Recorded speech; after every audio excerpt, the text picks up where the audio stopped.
Let's see how to create photo collage in Canva.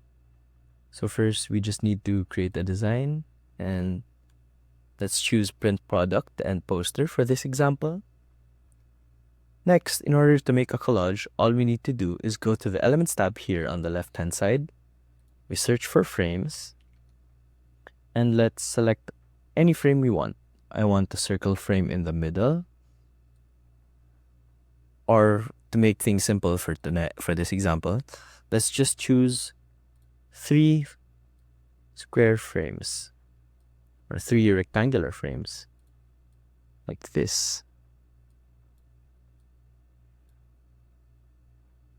And yeah, like this.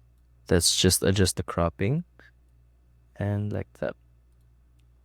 So this is the collage, and then all we need to do is upload the photos we want to add to the collage in the frames. So I want pictures of dogs.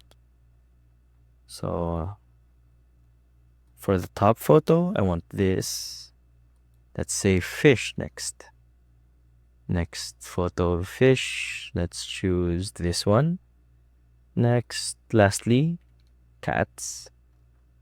So for the last photo, I'll choose that one. And that's it. That's how you create a collage in Canva. See you soon.